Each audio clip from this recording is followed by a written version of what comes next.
mula paghahanda ng lesson plan hanggang sa mismong execution nito. At hindi lamang ito ang pinoproblema namin mga guro, ang kawalan ng pasilidad, materyales, mababang pasweldo at banta sa seguridad at iba pang mga personal na dalahin ay bahagi ng araw-araw naming dalahin bilang isang high school teacher. Madalas sa ganito umiikot ang mga usapan ng mga kapwa ko guro sa faculty room. Paano kaya kung kumpleto tayo ng materials para sa hinihingi nila 21st century educators for 21st century learners? Paano kaya kung meron tayong smart TV at may nakakabit ng projector sa lahat ng classrooms?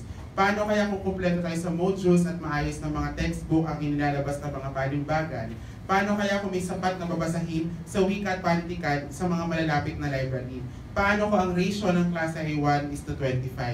Paano kung di tayo sinusukat sa mga lesson plans at forms para sa performance-based bonus? Napakaraming paano kaya at what ifs ang araw-araw na hinaharap naming mga high school teachers. Mga pangarap para sa aming mga sarili at syempre para sa aming mga mag-aaral na pinaglilingkuran. Kaya ang loob ng faculty room ay isang mundo ng sapantahan. Sa ganito namin pinagkakasya ang mundong salat sa maraming bagay. Na tila siya rin naman pang araw-araw naming puhunan para pagbutihin pa ang paghahanap buhay para sa aming mga pamilya at aming mga tinuturuan. Maraming mga guro ang nagtitiis at nangangarap na lamang, naghaharaya na sanay sa isang ideal na classroom para sa kanya at para sa mga mag-aaral. Wala yatang guro ang nangarap ng isang mundong kulang-kulang. Ngunit ito ang realidad na napakahirap tanggapin. At sa tingin ko, ito yung pinakapuso ng kwento ng sapantahan. Tunay namang truth is stranger than fiction. Siguro magbabangkita na lang ako ng ilang mga kwentong mailalapat ko yung karanasan ko bilang isang high school teacher. No? So mailalapat siguro ang karanasan ng mga guro sa Pilipinas sa kalagayan ng barangay Talumpunay sa Actali Choc Benny Pascual nang nawawalang kutsilyo. Sa kwento na puna ng mga nakatira sa barangay ang pagkawala ng kanilang mga panghiwa. Nauwi na lamang sila sa paggamit ng mga gamit na may talas, ngunit hindi naman talaga pinambabalat ng gulay at prutas at pinanghihiwa ng karne. Hanggang sa maging imaginary na lamang ang panghiwa at tuloy ang buhay. So ganito ang naratibo ng guro sa loob ng kanyang silid-aralan or yung lack thereof. Walang classroom, may ilalim ng puno na pwede namang silungan. Walang upuan, pero may banig at papel pansapin para hindi marumihan ang uniform ng mga estudyante. Walang chalk, may uling. Walang papel, teacher nang bahala. Walang sweldo, may loan naman. Ang mundong sinapantaha at nilikha ni Pascual ay ang mundo ng mga guro at mundo ng napakarami pang sektor ng ating bansa. Kung walang kutsilyo ang guro, iiwan niya ang pagtuturo para maghanap ng panghiwa at ipampapakain sa kanyang pamilya, gaya ng naratibo ng tauhan ni Sharon Cuneta sa pelikulang Caregiver. So teacher siya or librarian yata, na iniwan ang trabaho sa akademya para maging caregiver sa London at ni Maricel Soriano sa Milan na pagbintangan isang basta tinanggal siya sa kanyang trabaho. So parehong iniwan ang bokasyon dahil sa kawalan ng oportunidad. So ganito rin ang mahihibitigang flight sa napakarami pang mga manggagawa sa kwento ni Isaac Tapan na ang puso sa garapon.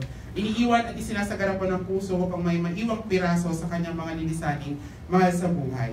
Manggagawa rin ang mga guro at ang nakaambang panganib sa kanilang hanap buhay ay malinaw na nailarawan ng kwentong kontraktual ni Lawrence Castillo. Nitong nakaraan lamang, isang guro ang napabalitang nagpakamatay matapos ang delays sa pasweldo at sa tambak na ipinapagawang forms at papeles ng DepEd na maituturing ng labas sa linya ng hanap buhay bilang isang teacher.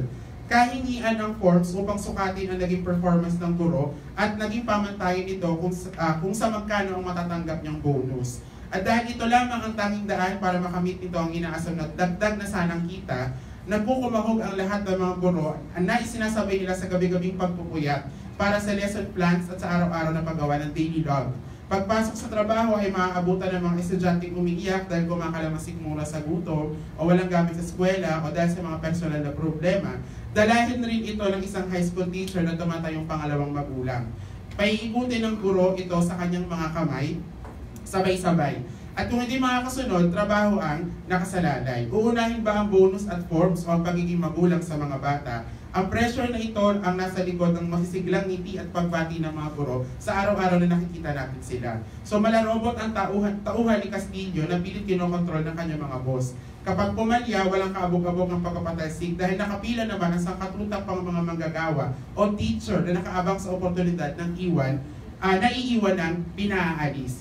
Sa mga akda, may katuparan ng anumang hinaharaya ng manunulat. Ganon din sa mga tauhan na siyang daan ng may akda upang matupad ang kanyang mga sapantahan. Subalit sa aking palagay, hindi dapat tingnan na kasangkapan ang mga kwentong ito upang tuluyang makatakas ang mambabasa sa iniiwan niyang realidad. Inihaharap sa atin ng mga akda ang mga posibilidad, bagaman nagsisilbing babala ang mga kwentong ito sa mga nangangarap masyado.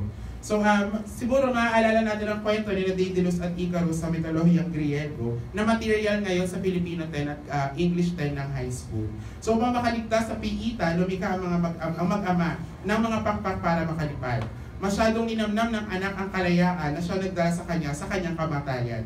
Produkto rin ng pagsasapantaha ang posibilidad na makalipad. Sa mga klase sa political sa high school, itinuturo ang aral ng kwento na huwag maging mapagmalaki, maging humble, maging simple. Ngunit maaari ring tingnan ito bilang paalala na ang mga hinaraya at pinalipad ay kinakailangan muling bumalik at tumapak sa lupa. Dahil wala sa alapahap at pagtakas ang sagot sa ating mga problema.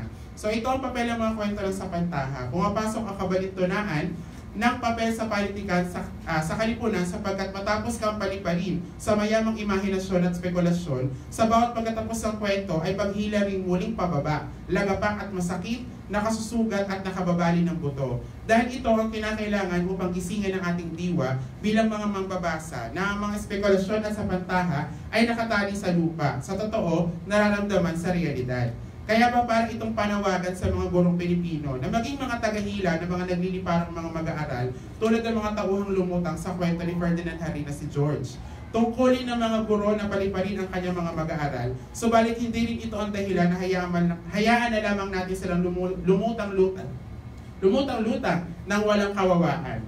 Sa kabuuan, ang aklat ay isang komentaryo sa kahigpitan at kahitiran ng kurikulum pang high school sa panitikan sa kabila ng napakayamang pagharaya at pagsapantaha ng ating mga manunulat. At mahabang diskusyon pa kung paano isinasantabi sa mga paaralan ang panitikang Pilipino at panitikang nakasulat sa wikang Filipino. Subalit hindi lamang din ito usapin ng mga kwentong pagdagdag sa mga may tuturo sa klase o ang kabaligtaran. Isa rin naman itong kalipunan na madadagdag sa listahan na hindi namin kayang ituro dahil wala naman sa curriculum guide ng DepEd.